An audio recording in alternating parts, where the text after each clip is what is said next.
episode 2 of season 1 of the Strongly Worded podcast. I'm Sue O'Lear. And I'm Johnny Hampton. And we are once again coming at you from our beautiful dining room studio here in lovely Palm Coast, Florida. Let's see. So again, we are recording in almost mid-October. We're recording this. And we said in our introductory episode that we are not a political podcast, but we are living through election season and I guess a political time. So occasionally we will talk politics. And so we figured we'd just go ahead and start with the elephant in the room. Yeah, we're going to rip the Band-Aid off here. Yeah, we're just going to go ahead and do it. And we are going to talk about friendships, relationships in the Trump era. The pandemic in the Trump era. Yeah, I mean, if you're anybody who's been on social media the past 6 months, you've seen some clear division along the lines of supporting Trump versus not supporting Trump. And there's been a lot of friendships that have been affected, even some of ours. And we thought it would be a good topic to discuss for a variety of reasons. As we said earlier, Sue and I talk about a lot of things, and we agree on a lot of things. I think this conversation is where you're going to see us disagree on some things, and I'm scared. Don't be scared. Are you scared of me? Yeah. I think it would be fun for a second to hold up and talk about something that we didn't cover in episode 1, and that is how it came to be titled Strongly Worded. Yes, how did we miss that? I know. So, as I said to you guys, we have FCB Army, okay? Bunch of volunteers for the basketball league. And Sue's nickname, this is her nickname now, is Strongly Worded Letter. Anytime we need something, we want to get a strongly worded letter from Sue O'Lear. So when we were thinking of names of the podcast, and if you know me, I have strong opinions too, so we were thinking about names of the podcast. We thought about maybe basketball related names because that's where we met. We thought about all kinds of things. And then one day I was driving to work and it hit me. Strongly worded. That is why I'm scared. I don't think you have anything to be scared of. But it is a blessing and a curse to be someone who is willing to share their opinions in really any way, but True. A strong way for sure. It is not something that has always served me well. I haven't always thought about things before I've said them. And I know over the years there are many people that I've probably turned off shooting my mouth off. But I don't think that I think it's easy to say things like shoot your mouth off. I think long and hard and deep about things, and I will change my mind. That is one thing I will do. I will admit where I've made a mistake or where I take a different course. There are a lot of people who won't do that, for sure. But and I have certainly evolved. I think even just during the pandemic, I think I have some things have come out that I often worry being a coach in the community, and I get all kind of parents from all kind of different political leanings who request me on Facebook, and for me, I never turn down requests from parents. I think it's my job to help promote the league and stuff like that, but my Facebook page is mine. And, I post a lot of things that people might not agree with, and I worry about that from time to time. But I don't talk politics when it's time to coach basketball. But some people, might think, hey, this guy, he might influence my kids somehow. But I post a lot about a lot of different things as well. But my dad used to always say, I had a way of saying things about people without them feeling like I'm talking down to them. And I try to explain my thoughts clearly. That's why some of my Facebook posts go long. Because I try to explain exactly what I'm talking about and how I feel about certain things.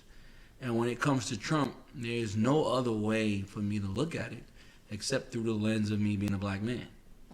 And that's not something I go out and do on a regular basis. Say, hey, look at me, I'm a black man. I don't do that, but because of him, I have to. I look at it through that lens, because of his history, which I guess we'll get into, the things he says, the things he does, how he treated the first black president, how he treats black people in Congress in general, how the names he calls them, and we can talk about all these things.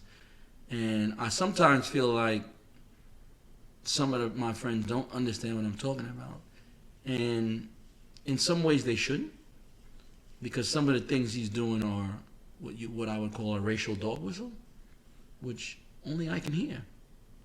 You can't hear that because it's not necessarily for you. And I think I disagree, where I get into disagreements with a lot of people is they think you can't be friends with Trump supporters. I don't ever want to say, your support of a candidate means X, Y, and Z about you. But what I can say is, if you support this guy, here's what it means. And that's what I try to do. And not everybody's receptive to that. Not everyone is receptive to that. And even, just even before we really get totally into the meat of what we're talking about, you said a couple things. I experience Trump through the eyes of a woman who, shortly before he was elected in 2016, we all got to listen to him say, I just grab him by the, I don't know if we're saying the word on our podcast, but, you can. It's ours. I guess we can do what we want. But I just don't say that word a lot anyway. But, it's in talking about him as a human, he's polarizing in numerous ways. In getting ready for this episode, I did a little reading, a little research, just to see if we needed to ever cite a source that's the basis of some of the things that we're talking about. And I read a really interesting article that I will put in our show notes from Roll Call about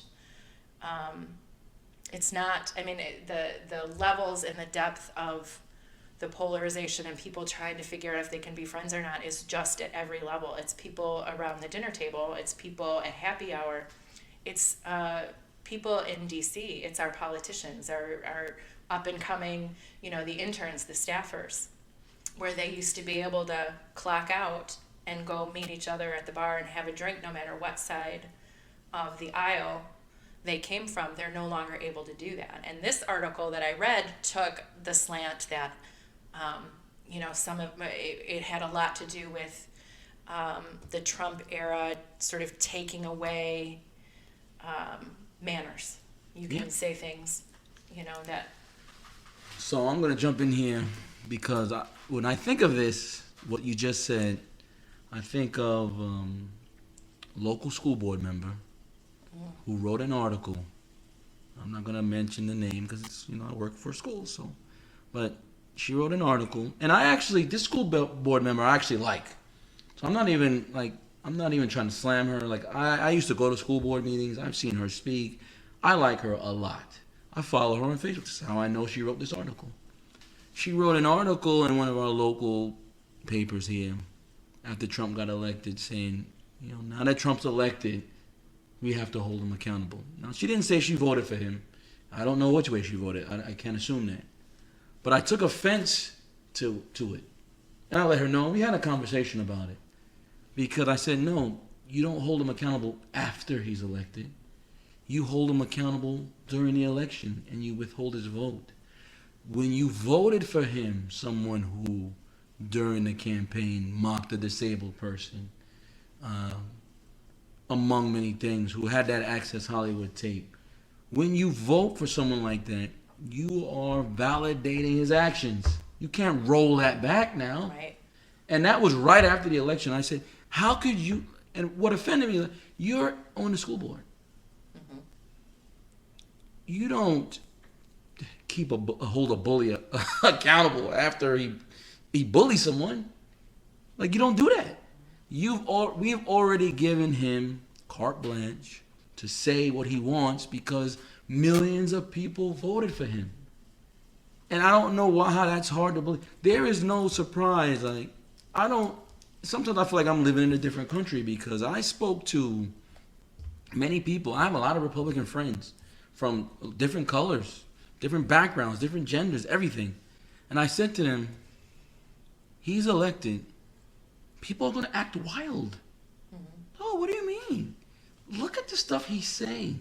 He's giving people, everyday people, the right to do this stuff and say this stuff now. And what do you see? Black man walking his dog, police gets called on him. Going to a pool, police gets called on him.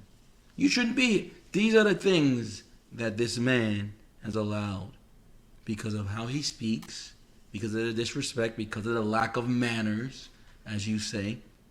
That has seeped into our society because he's our leader. What do people look to leaders to see how to act? A lot of people. I'm not one of those people, but most people. Well, you at least want to be able to hold them up as an example. Right. So my experience pre the election with Donald Trump was Lifestyles of the Rich and Famous and The Apprentice. But you are from New York. Ooh, I got an Apprentice story too, though. Yeah, I'm from New York City, and a lot of people used to put Trump in their raps because he was rich. But if you're from New York City and you're my age and you're a black man, you know about two things specifically. One, you know that he got sued for housing discrimination. That's a fact. And I don't have, Sue got articles. I don't have any articles, but you can use your Googles and you will find it. They were putting C's for colored people on application for apartments. Him and his dad. They got sued. The second thing you know is something about the Central Park Five, who were a group of teenagers who were arrested for a rape back in the 80s, late 80s. They were arrested for a rape, detained for hours, couldn't see their parents. I still have not watched that Netflix series because it's triggering for me because I was there in New York City at that time. And they eventually confessed to a crime they didn't commit. He called for them to be put to the death penalty in the paper. Then they got exonerated through DNA. Thank God. And he, to this day, refuses to acknowledge their innocence. Now, there could be a variety of reasons for that. But I think the reason is because they're black. Mm-hmm. So, and I got to tell you, we'll get to know more about each other as we take more podcasts. I'm not some race-baiting guy. I'm actually one of the people who, when you look at their friends list on social media, has a mixture of people. I actually live it. And so when I say that, I don't say it lightly. This guy is a racist. And you mentioned The Apprentice, and it's funny. The second season of The Apprentice, and I don't know what year that was. I watched The Apprentice when it first came out because it reminded me of a class that I took at Baruch College, City University of New York, called Business Policy. In business policy, you had to run a business. And they would put one accountant, one computer, everybody from the different concentrations, and you guys ran this company. That's what The Apprentice was like, because he would give them a task, and you got to do this. And so I watched the first year of The Apprentice, and it came down to the final two. Bill Rancic, who I really liked, and this guy Kwame, I forget his last name. Bill Rancic was white, Kwame was brown. Kwame went to an Ivy League school. I don't even know if Bill Rancic had a college degree, but I liked him, so don't get me wrong now. Bill Rancic ended up winning, and I was fine with it because I liked Bill Rancic. He did a good job. I watched the show. You don't always have to hire someone with the most education. You can go to college and B, dumb as a doorknob. A degree doesn't necessarily mean intelligence. So now the second season rolls around. And there's a guy who's trying to be the apprentice, and he's a black guy. He has a law degree and a business degree. And he's trying to work for a real estate company. To me, this guy is the guy. You can give him a real estate contract. He can read it. You don't even need to give it to the lawyer. And he can negotiate it. Trump told him he had too much education. And I remember, this is before, now, you know about the racial discrimination. You know about the Central Park Five. But you say to yourself, oh, maybe the racial discrimination was his pops. And maybe the Central Park Five, he don't really understand the DNA. You know, he thinks they did something. They were in the area. Maybe he thinks they're guilty of something. So you make an excuse for him. When he told this dude he had too much education, and he fired him for having too much education, you're fired. You're fired with that cobra hand. I should do that when I go vote. I wish they had a push button. Oh, I wish we were taping this. And we were taping it. I turned to my wife. I'll never forget this. We were laying in bed watching the show, and I turned to Ebony. I said, I'm never going to watch this show again. She said, why? I said, Donald Trump's a racist. She's like, what are you talking about? Like, why are you even... No one was saying this at the time. And I remember I was talking to one of my very, very best friends now, Aaron. We became good friends later in life. And I said to him, I'm not watching the show no more. He's a racist. He's like, why are you saying that? He's like one of the few people who call me John. I don't really like when people call me John. That's not your name. He's one of the few people who are like, he's like, John, why are you saying that? The show's good. I'm like, he just fired a guy for having... Who fired someone for having too much education? Mm-hmm. So after that, I was out on... Because now I'm thinking about, okay, so this was true with your dad. And the Central Park 5 thing is now... I'm not making an excuse. You've shown me enough. And that was way before he ran for president. Mm-hmm. Like, we hadn't seen anything yet. We hadn't seen anything. So now, when we get the first black president, and he says he's not born here, mm-hmm. which is another way of saying, show me your papers. When you're a runaway slave, show me your papers. When he asked to see his college transcript, because basically he's saying, no, a black man couldn't go to an Ivy League school and get good grades. Hell, I just fired one. Yes. You see what I'm saying? Like, these are the calculations that I'm taking now. Yeah. That to me tells me all I need to know. Now, again, I see it through the lens of being from Queens, New York, and being a black man. I don't know how other people see it. But when you talk about Mexicans and you talk about African countries being shithole countries, and every person who's in Congress that's black, you kind of allude to them having a low IQ like Maxine Waters and those things.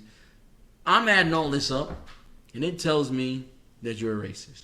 Now, hey, I understand people want to vote Republican, and, well, I guess we'll get into that later, but from my perspective, Donald Trump is a racist. I don't know what else I can say. Right. And that's kind of just the tip of the iceberg. Really, it is. When it comes to him. Right. Like, really, it is. So, that's just the racism. Forget about the sexism and all these rapes that he's been accused of. Forget about the Access Hollywood tape where he basically says, hey, you see a girl, you're a rich man.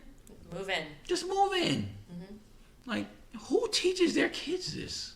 Mm-hmm. Like, so these are all the things. And even with all that, that is not the conversation I had with Trump when he was running for 2016. Because I got a friend, a very good friend. I met him down here. He's a friend of yours. And he told me he was going to vote for Trump. I was coaching his kid at the time. We had a lot of long conversations. And I tried to convince him of the racism, but like I said, some people, right, they don't see it. And I said, well, okay, this particular friend, he's in roofing. All his jobs, he's a big-time roofing guy, manager, all that. Everybody in the basketball league just went, oh. Yeah. This is my guy, though. Everybody knows what my guy is, though. Okay. Maybe we'll even get him to show up here at the table. I'll work on that. Mm-hmm. I said to him, if I came to you and wanted to be a project manager, one of your roofing jobs, with no experience, would you hire me? He said, nah. So why are you hiring Trump? Well, he's run companies before, into the ground. And if you go online and look at a lot of his bankruptcies, some of the stipulations in those bankruptcies was when they reorganized, he wouldn't be stripped of decision-making power. Right. They didn't want him running a business. Right. Yeah. So, a lot of what was said when he was running in 2016 was just that. I'm a businessman. I'm going to shake things up. I'm going to run it like a business. I'm going to drain the swamp. And this, in my opinion, has been one of the lessons it's taught me is what a public servant actually is and why it's important to have a public servant running the country. Because I'll admit, that caught my ear for a minute. I don't know why. Because I owned a business, I guess, at the time. But, and it's the armchair quarterback. And it's the stuff that I would say in the bleachers to you, and I wouldn't want you to go say to your dad because I'm strongly worded. I have a lot of opinions. Every single one of them doesn't have to be shared. But having somebody running the country who isn't just doesn't like to vote. He has such contempt for public service, for what that means, that it's truly, I think, beyond what anybody ever, maybe, no, not what anybody, but beyond what a lot of people ever imagined a businessman could do in that role of president. You see, that's the thing. You would want a good businessman, not just any. Yeah, I would even disagree with that because businessmen are out. They're not out for everybody. No, I agree. I agree with that. I think businessmen look out for themselves. To make a profit for their company. To make the most money they can. But I think even if you looked at it from that perspective, these are the things I don't understand about Trump. And full disclosure, I've voted Republican before. It's not like I always voted Democrat. I'm a registered Democrat. I'll admit that. But I remember in 2004, when Bush was running again, I did not want to vote for Kerry because we had not got Bin Laden yet. And I was like, I think Bush is going to do that. I didn't want to switch. No. Now, hey, that vote sucked because the economy tanked. You know what I mean? I'm responsible for that in part. Yeah, me too. But, hey, I made that vote. What I'm saying here is when you look at a guy, you got to make sure he's a good businessman. At the very least. You got to make sure he's a good man. But if you're voting, here's the thing. There's some people who think no politician is a good man. That to be a politician, you have to be a seedy thing. And which brings me to a story. So a lot of times I'll be talking to Sue and I'll say, I got a side note. Side note. This is a side note. How I knew this country was getting divided, but even before Trump was elected. I was working at a shipyard, and one of our major people were in there. They built a whole bunch of barges with us.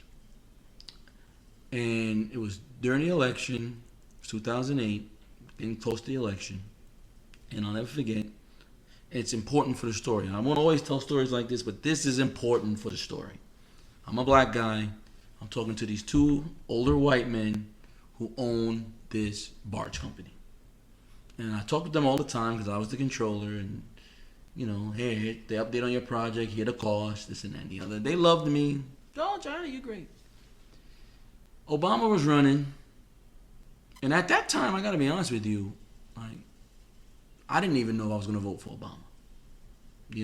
I was still parsing it out, He was going against McCain. McCain, all right, dude, I was leaning towards Obama because McCain's okay. But I hadn't said, okay, I'm going all in yet. This guy came to me and he said, Obama reminds me of one of these New York gangsters in his nice suits. And I don't think he knew I was from New York. So I said to him, have you ever been to New York? And he tells me, no. I said, so what do you know about a gangster? And what is he doing that's giving you that vibe? Because these are just the questions that I asked. I mean, he didn't have an answer. So when you leave there, the only answer is his black skin. Mm-hmm. So I knew then we were in trouble. So all that stuff that came after with the birther stuff and them not appointing any nominees for the appeals courts and all that kind of stuff, all that stuff is, I already knew that was coming. Because if he thinks that, who else thinks that? He can't be alone. So all of that has been building up to this moment, right? And I don't know how people, they're not looking at, they didn't look at him with a discerning eye. Some people, I think it was Van Jones on CNN that election night who said it was a white lash. And I didn't know, how to feel about that. But there are some people out there who didn't like a black president. Like, we gotta be honest with a couple of these things. Oh, I mean, it's true. I see, I'm not naming any names, but I scroll my Facebook feed of people I'm still connected to, whom I love very much, who say things like he was the most divisive president. And the only thing that I can think of that makes Obama more divisive than Trump is his skin color. Right. So, I always tell people I don't talk politics, I just like to talk facts. Mm-hmm. Okay, so you do say that. I have heard you say that. If you tell me that you think Obama was divisive, just tell me how. Mm-hmm. Oh, well, he said Trayvon Martin could be his son. He could have been. Mm-hmm. Like, I don't know. I mean, so how is that divisive? How is that divisive, but very fine people on both sides when one of the sides is saying Jews won't replace us? How is that not divisive? It's divisive because white people were scared of him. Like, I don't feel like anybody who was with a tiki torch saying Jews won't replace us is a good person. Mm-hmm. I'm going to go out on a limb and say that. So when he says stuff like that, that is divisive. Mm-hmm. We are living, first of all. And these catchphrases like taking our country back. From who? From what? What are white Trump voters taking their country back from? I mean, these things, we could probably have somebody who is an expert in the, those, give me those gotchas on Facebook and how, what they're for and but still, that's what people are sharing and repost. We got to take our country back. Right. Or make America great again. Again. Well, tell me what time period that is, because if it's anything before the 60s, I probably don't want that. I like going to the bathroom that's inside the restaurant and not around back. Right. I don't want. So if that's the time it was great, that ain't great for Johnny. And a lot of people who I think are still voting Republican, and it's a Republican thing. It's not new to the Trump era. Over and over and over and over and over again boasts the economy. Everything is tied to a quote-unquote healthy economy. And how do these people believe that Trump delivered us a healthy economy? I mean, when was the last Republican that left the office that the economy was better? Was it Reagan? It's certainly the one that a lot of people hold in high esteem, but that factor? Is that and that even if it is, how many nostalgia? We're talking about over 20 years. Mm-hmm. Reagan been gone, mm-hmm. And if you pull, what kills me is I feel like, and this is another side note, I feel like you need 4 parties now, because the Republican Party doesn't exist anymore. Mm-hmm. If you pull up a Reagan speech and what he's saying today, you'd be like, what?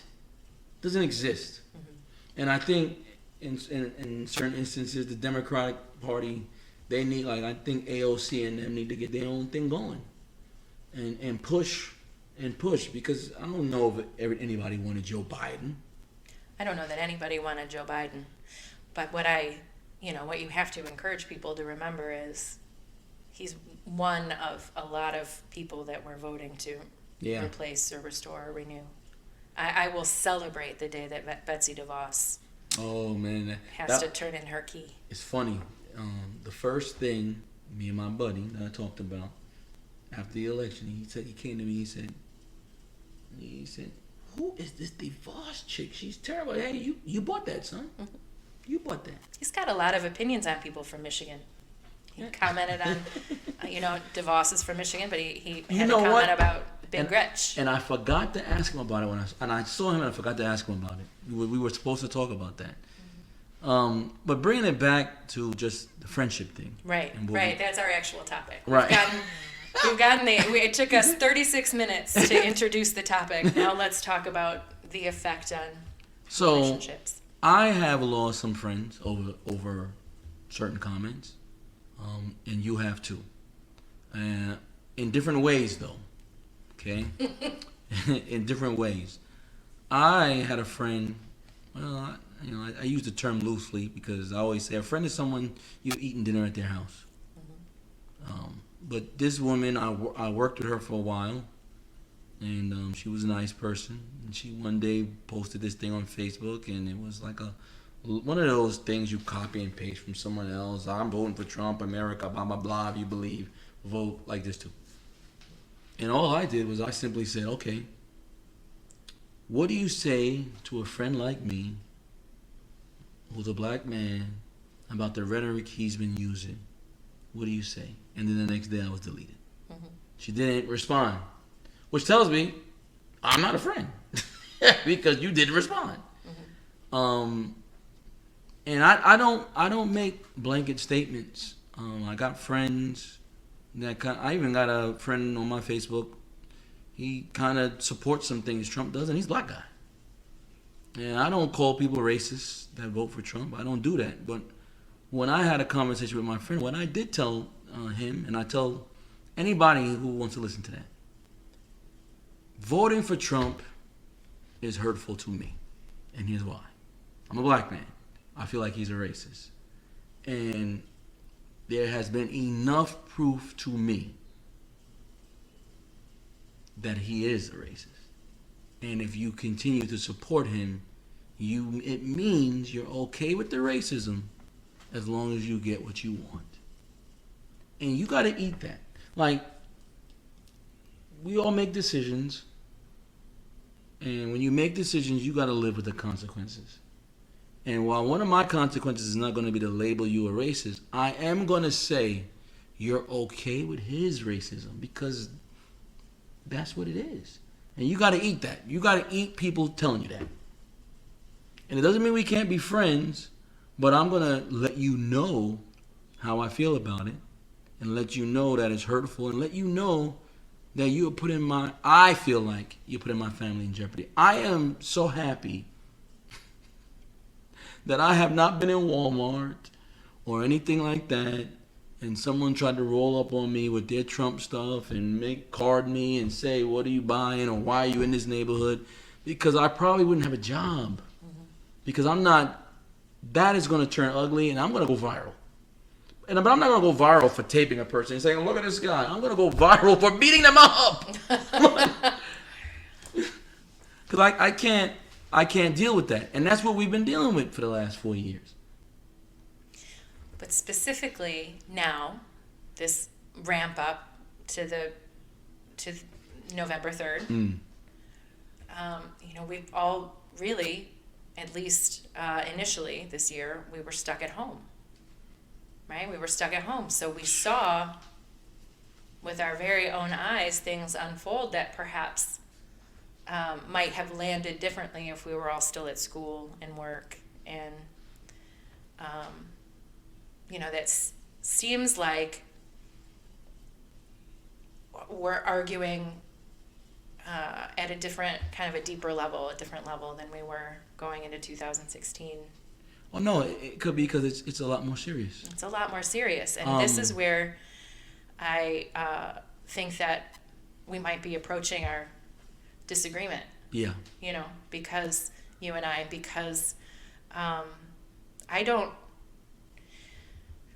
I don't know. Friendship to me is a place where you feel safe. And I don't know how to feel safe with someone who is okay with certain things as long as they get others. Those certain things not being a tax cut. Mm. But, you and I are different at how we kind of reconcile and accept that. Yeah, and I think, a lot of people have told me, and I have a lot of friends, I can't be friends with a Trump supporter. And for me, it all depends on the level of friendship, right? Like, this friend that I'm talking about, we're good friends. Like, he's been with me and picking up kids, go play basketball in our part of town where people talk trash about it, but I love it. And we've bought these kids things to eat. Like, I know he's not a racist. Like, I know that. Like, and so I can't say that to him. But at the same time, it's so funny because after the first presidential debate, and who knows, we'll get another one because this dude's walking around with corona.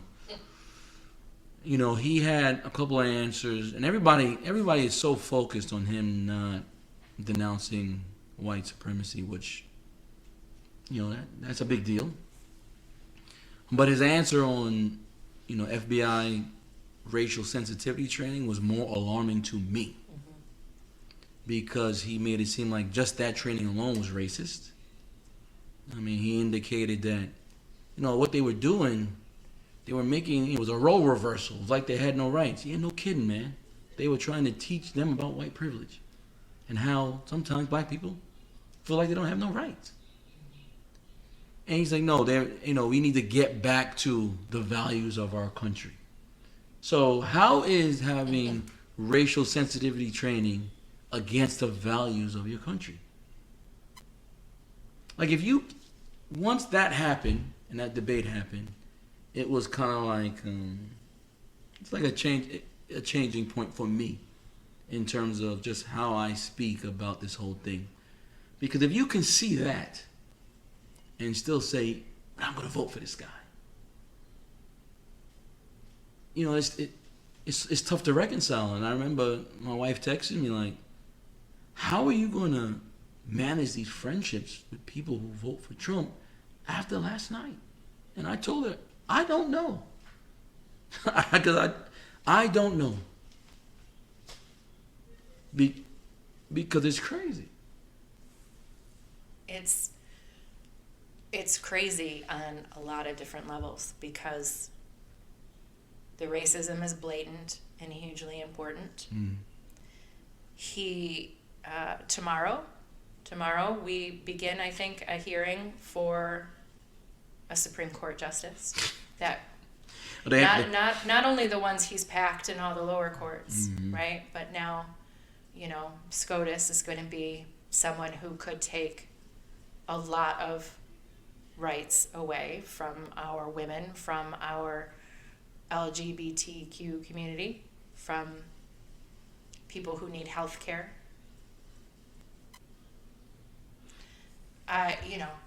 Thanksgiving's coming up, and I'm going to be sitting at a table with family members who've unfriended me on Facebook.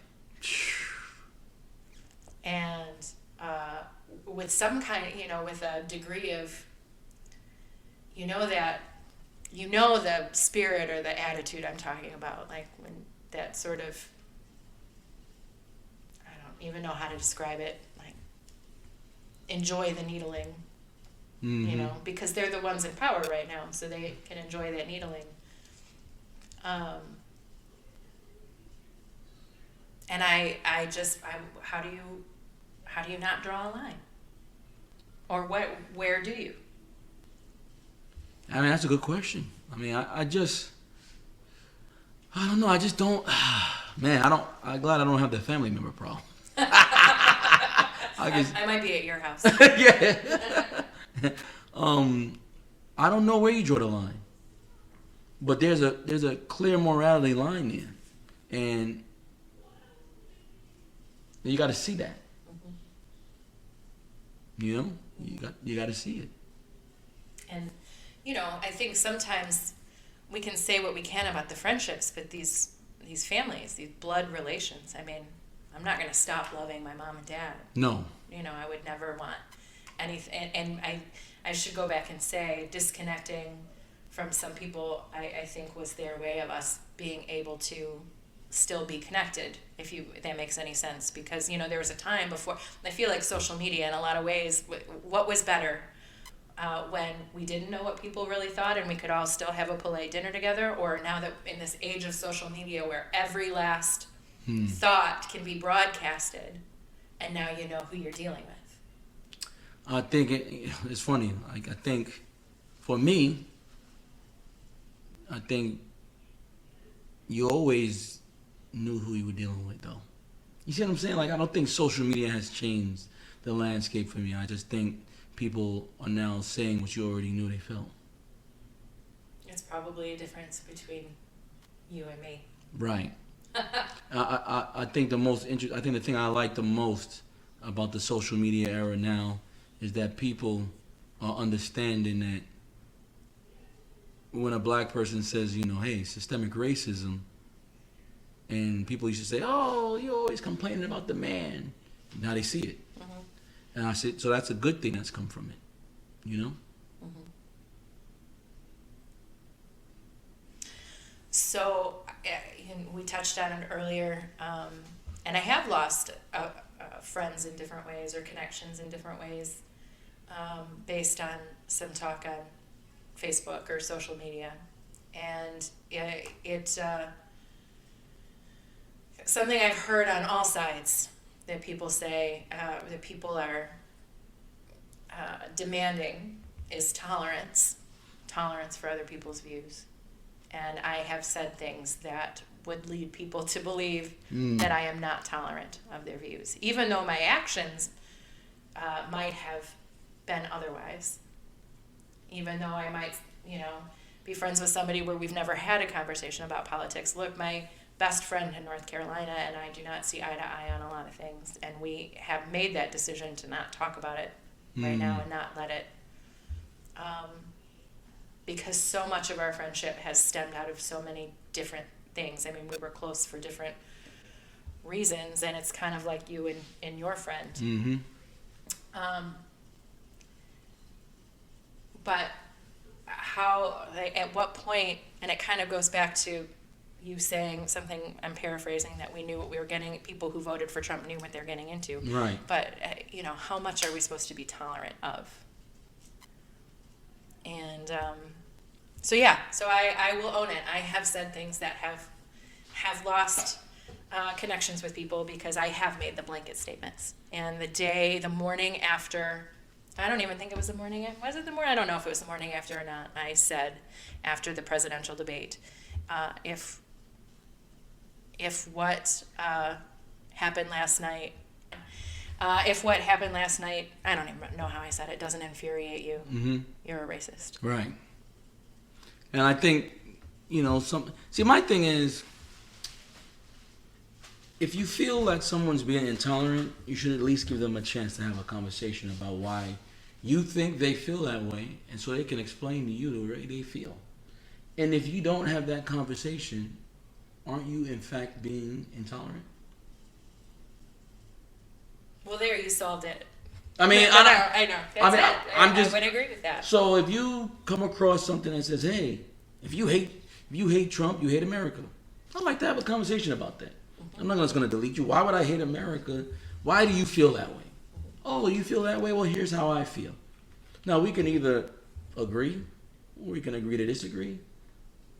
That's what should happen. Friends challenge friends. Mm-hmm. So, me and my friend, I challenge him. He challenges me. He challenges all of us. And we talk about these things, and then we leave it there. That's the best way I can say to go forward. Mm-hmm. Other people can't do that. They just say, listen, man, if you're on this side, then I'm out.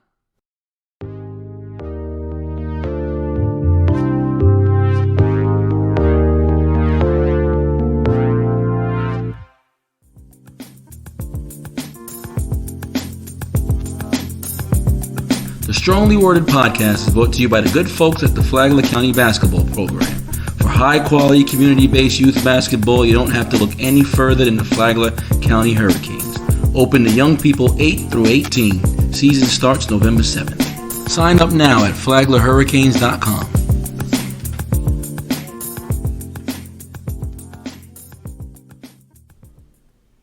So is there an other side to get to? So whatever's going to happen is going to happen in a few weeks. Mm-hmm. Hopefully, if there is a transition of power, it's a peaceful one. No, it will be. And, and whether it's this year or in 4 years, at some point, Trump is no longer going to be president. Right. So can we pick up these relationships where we left off? Can we repair them? I think you can always repair something with family. So we'll take that off the table. Family is going to be family. But if you have now isolated yourself because of your political leanings, you can't. It's going to be hard. But that's a choice you made. See, I don't make those choices. I don't feel like I need to delete people because of their political stuff. Now, I always say in relationships, I always gather information. And the more information I gather, that tells me how I should interact with you. So the interactions might change. The friendship can still remain intact, but I might not be as good of a friend, depending on the conversations that we've had or not had. That's another thing. Mm-hmm. If you have friends, I have friends who haven't talked to me with any significance of what happened, of what has happened with Trump, and I feel some type of way about that. Mm-hmm. Because you see all this going on, you can't put your head in the sand, is what I'm trying to say. And if you see people of color being harassed, and you have a friend that's a person of color, and he may be your only one, and you guys haven't had at least a discussion about this, you can be a friend in a lot of other ways, but during this 4 years, where were you at? Right. And so that's going to inform me in how I move forward with the level of friendship I give you.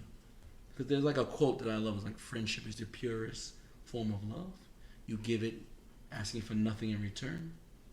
But that's not always entirely true. You want your friends to at least respect you to a certain level. And if you have a friend that just deletes you like I do without a conversation, that's not respect. If you have a friend that knows you're a person of color and what you've dealt with in your life, and there's things going on right now all over the news, protests, everywhere there's protests, and they don't have a conversation with you, that's information I like to have, and I'm going to use that information going forward how I interact. And it's really, whoever, when the office does change hands, whenever that is, it has to, again, I keep saying it has to happen at all levels. There's going to have to be somebody at the top that is talking about unifying. We're going to have to be doing it at dining room tables and in school and coffee shops. And it's the level of acrimony right now has even gotten to our kids. And without giving up a whole lot, I shared with you something that, a conversation that two 13-year-olds were having, or a 13 and a 14-year-old were having, that was really best left for probably their parents. Not them, I'm right? serious, yeah. But, there are some kids nowadays who are more informed. Much more informed than we were. That's for sure. 13 and 14. That's for I was sure. not thinking about any of these kind of things. And nor was I encouraged to, nor, was anybody asking me my opinion. Mm-hmm. And, it's something that I've seen, like there's, even at 40, how old am I?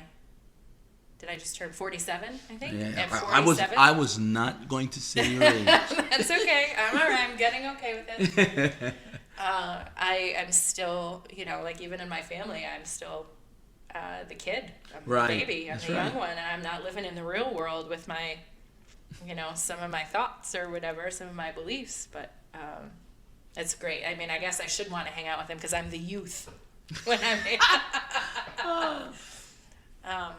yeah, there's just a healing that has to take place at such a deep level. Yeah, and it all depends. Like for me, it all depends how you've carried yourself the last 4 years. Like if you've been out here posting all these crazy memes, he's not going to be president forever. And Washington has to repair itself. Like those interns that can't even seem to meet each other at happy hour anymore. This is why nothing is getting done. Because the people who usually put in that kind of work can't even talk to each other. Right. The moral stances that they're taking, the hypocrisy is unreal. That's the thing I always think about. I always thought politicians were hypocrites, but nowadays, and I check people's social media, and I don't always respond to everything. And like for me, if I see you posting a million things about police protests, but never about why they're protesting, it informs me. If I see you post about a kid who gets in his car, drives to a protest and kills 2 people, and not post about what the protest was about in the first place, it informs me. And if you don't want to inform people, step away from the keyboard. But when you inform people like that, and you have friends, they're going to challenge you on that. And if you don't want to be challenged and you blow them off, you're going to lose friends. That's how that works. And, I've lost some friends. That's how it is. And I don't know if I'll get them back. And if I do, I don't know if it'll be the same. And that's a sad thing. Because we're only at a moment in time. Even if it's another 4 years, I'll be 48. I'll have been president for 8 years. That's only 1/6 of my life. That's a moment in time. And people are really, like my dad would be saying, they're showing their asses for a moment in time for a dude that nobody cares about. So now you're in this echo chamber, only hanging out with people who believe the same things you believe. And not everyone does this. And that's the point. We can't hang out. That's where the challenge is, to hang out with somebody who... But it's only a challenge if you put yourself in that situation. I had a guy who voted for Trump at my house. We were drinking beers on my couch. Right. I don't put myself in that situation. Okay. If you put yourself there in the echo chamber... So he's not in the echo chamber. He's heard what I had to say. Now, whether he acts on it, that's a whole different conversation for no different pie. But he's heard what I had to say, and he's not in an echo chamber. He knows what's going on, and he hangs out. He coaches, and he knows we're all liberals. Like he's not in this echo chamber. I see people who are now whether liberal or conservative, but I gotta be honest, it's mostly conservatives. Like they really feel attacked, and that's fine.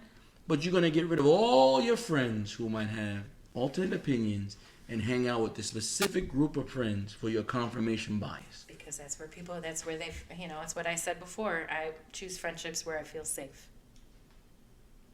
You don't feel safe. Being challenged by a friend is not lack of safety, though. No, I agree with that. I'm saying in some of these instances where people aren't willing to, where people kind of seek out like people to feel okay about it. That's where they feel safe. I feel safe disagreeing with you. I feel safe that you would come to me and say, no, I see this differently. Let's talk this out. I do not feel safe with the person smirking and talking down and not listening and not. But you gotta discern. You gotta discern that though. If you throw everybody overboard without talking, so you're throwing people out who would smirk. So you might be right for some of them, but the other people who wouldn't smirk, who would say, "Hey, I feel differently, but I still love you." You throwing them out too. There's a saying: "Don't throw the baby out with the bathwater." I guess I probably have thrown a couple of those out, and a couple of them have thrown me out. Right. Maybe those are the ones that will reconnect. Maybe. But if you wait, like, life goes on. Yeah. You know? And if you wait months and months and months, the train life rolls. You get new friends. Trump or otherwise. Yeah.